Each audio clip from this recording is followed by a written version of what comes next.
नहीं, इसकी जरूरत नहीं। सबको नमस्कार है। मेरा नाम मूलचंद गुप्ता, सेक्टर 50 का प्रेसिडेंट हूँ। और मैं सब पत्रकारिता को, सब भाई बहनों को, पत्रकारों को मैं जो है सबका स्वागत करता हूँ सेक्टर 50 RW में। और हमारे भाई जो है क्या नाम इस समय जो है 24 तारीख से गो कथा करा रहे हैं, जिसका क्या नाम जो है ये आयोजक यही हैं, इसके मुख्य जजमान भी यही हैं। और यही उद्देश्य है कि सब लोग जो है क्या नाम गौ माता से जुड़ें और उनके प्रोडक्ट को मतलब जो है इस्तेमाल करें, जिससे जो हमारे घरों में या जितनी भी बीमारी बढ़ रही है उनसे वो दूर रहा जा सके। तो हर प्रोडक्ट की उसमें कुछ ना कुछ खासियत है, इस वजह से वो इस कथा को करा भी रहे हैं और इसके प्रोडक्ट भी बेच रहे हैं। इन्होंने 104 में जो अपना रिटेल आउट खोल रहे हैं गौ माता के नाम से, अमृतमयी कल्याणकारी गौ माता के नाम से, जिसकी कलश यात्रा जो है 24 तारीख को 11 बजे से निकलेगी। और जो है कथा का जो समय रखा गया है वो 2 बजे से 6 बजे तक का रखा गया है। इसमें जो पंडित जी आ रहे हैं, वहाँ के विद्वान पंडित जी कथा व्यास जी, वो श्री कन्हैया द्वारा जी महाराज श्रीधाम वृंदावन से आ रहे हैं। और आयोजक जो इनके गो अमृत स्वदेशी उत्पाद, shop number 1, Ram complex, Hajipur, इस सेक्टर 104 में जो है रिटेल आउट मिला है। और हमारी भी सबसे यही है क्या नाम जो है सब गौ माता का जो है प्रोडक्ट लें और क्या नाम जो है उसको जो है अपनी बीमारियों को दूर करें। और गौ माता का क्या नाम जो है कथा हो रही है उसके जो है आगे सुनने की अपने जो है उसके जो है अपने उसमें धर्मार्थ में उसमें लगे जो है। सुभाष जी बताइए, आपको प्रेरणा कहाँ से मिली गौ कथा कराने की?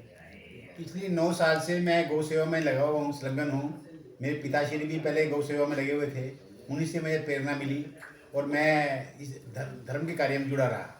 और गौ सेवा से मुझे बहुत साहस और बड़ी कृपा मिलती है, मेरे को कार्य करने के लिए क्षमता बढ़ती है मेरी। और मैं चाहता हूँ कि मैं इस के अंदर वो काम करूँ। मेरे सारे काम मेरे बिहारी जी करा लेते हैं और बिहारी जी गौ माता के लिए ही बल्कि धरती पे अवतरित हुए थे, ऐसा हमारे शास्त्री कहते हैं। गोपाल जी इसीलिए उनका नाम पड़ा। तो मैं तो चाहता हूँ कि ये गौ माता का अंश हम सब परिवार में पहुँचे। हम अपने बच्चों को इस गौ माता के महत्व को समझाएं, बताएं कि क्यों जरूरत है गौ माता की और गौ माता के प्रोडक्ट्स की। पूरे विश्व में किसी भी जानवर का, किसी भी व्यक्ति का मल और मूत्र खाया पिया नहीं जाता।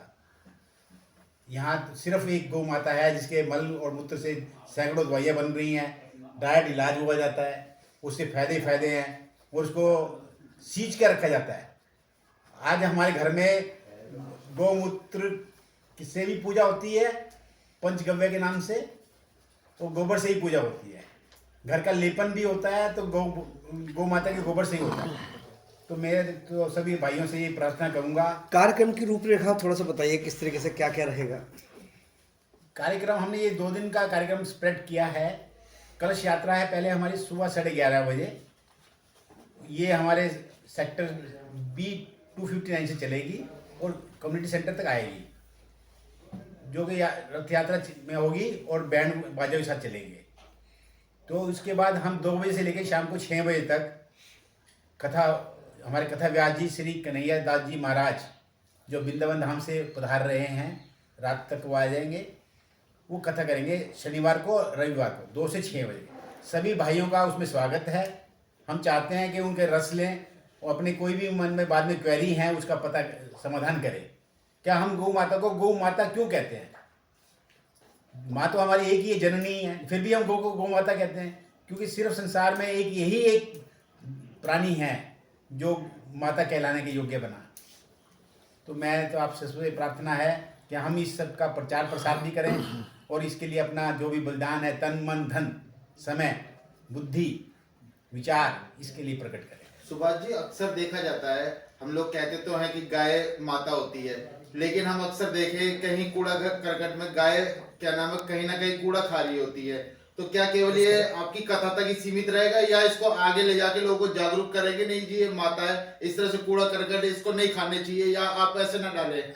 ऐसे मैं आपको संज्ञान में एक लाना चाहता हूँ बात कि हम इसके ऊपर पहले से ही काम कर रहे हैं। कुछ लोग, कुछ किसान लोग जो घरों में अपनी गौ माता को पालते हैं, लेकिन सुबह सुबह दूध निकालने के बाद उसको छोड़ देते हैं और कई बार कॉरपोरेशन वाले, लोकल अधिकारी लोग उनको पकड़वा भी देते हैं, लेकिन वो शाम को किसी न किसी संपर्क माध्यम से उसको छुड़ा लाते हैं।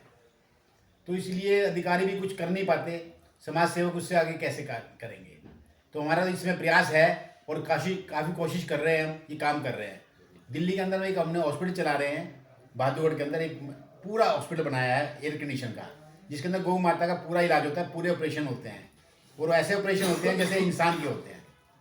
उसके अंदर 4 मैटरनिटी डॉक्टर हैं, 20 हेल्पर हैं और डेली का वहाँ पे अच्छा खर्चा होता है, जो कि सब भाइयों के योगदान से, आप लोगों के सहयोग से ही होता है। कोई भी वहाँ पे कोई इनकम का सोर्स नहीं है, क्योंकि गौ माता जो बीमार होती है उसका दूध भी काम नहीं आता, ना उसका मलमूत्र काम आता है, क्योंकि वो बीमार का तो वैसे ही सेवन वर्जित है। गौ माता के लिए गोग्रास इकट्ठा करने के लिए घर घर रिक्शा भेजते हैं, वो इकट्ठा करते हैं और फिर 94 गौशाला में गौ सदन में देगा। ग्रास सेवा भी आप लोग ग्रास कर रहे हैं। चल रही है 8 साल से लगातार पिछले 8 साल से प्रयास चल रही है। क्या कुछ गायों वो ठीक है, वो अच्छी प्रथा है, लेकिन हम वैसे जुड़े हुए हैं गौ माताओं से, बहुत कार्य करना है। जैसे 2-3 गौशालाओं का मैं दवाइयों का खर्चा स्वयं वहन करता हूँ, जो भी खर्चा आएगा पूरा 100%। दवाइयाँ जो हैं वो प्रभु की कृपा से हमारे परिवार के माध्यम से जाती हैं, और सारा दायित्व हमने लिया हुआ है। 94 में हम भी जुड़े हुए हैं, ये भी जुड़े हुए हैं उनके। नहीं, बहुत जागृति समाज के अंदर बढ़ रही है। घूसा भी दिया था। मैं सभी गौ प्रेमियों से एक बात कहना चाहूँगा कि अपना जितना भी तन मन धन और विचार गौ माता की प्रेरणा से वो इसको और बढ़ाएं और समाज को जागृत करें, ताकि वो इसका लाभ ले सके, अपने बच्चों को, आने वाली जनरेशन को इसका लाभ से वंचित ना रहने दें। उससे जोड़ें, गौ माता से जोड़ें, गौ माता देसी गौ माता से जोड़ें, उस गौ माता के प्रोडक्ट्स अपने घर में लाएं ताकि उनका स्वास्थ्य अच्छा हो। समाज को कि जो हमने गौ उत्पाद बेचने के लिए शुरुआत की है, इसके अंदर गौमूत्र और गोबर, जो कि भी एक जो गौ माता दूध देना बंद कर देती है तब भी ये दोनों चीज़ें देगी, क्योंकि चारा खाएंगी वो तो उससे मूत्र भी आएगा और उससे गोबर भी आएगा। तो ये दोनों चीज़ें उसकी इतनी वैल्यूएबल हो जाएंगी, इतना समय उससे मिलेगा, उसे पैसा मिलेगा समाज को, कि गौ माता बाजार में आना बंद हो जाएगी, उनका कटाई बंद हो जाएगी। और उनका आज मैं बताना चाहता हूँ, हमारी जो 2 गौशाला हैं जिनका मैं सीधा संचालन देख रहा हूँ, तो गौ माता को पूरे तरह से संस्कार किया जाता है, पूरे तरह से यथा योग्य संस्कार। कोई भी, चाहे कोई माता कितनी बीमार हो, कभी भी हमने कसाईयों को नहीं बेचा आज दिन तक, और ना हम बेचने देंगे।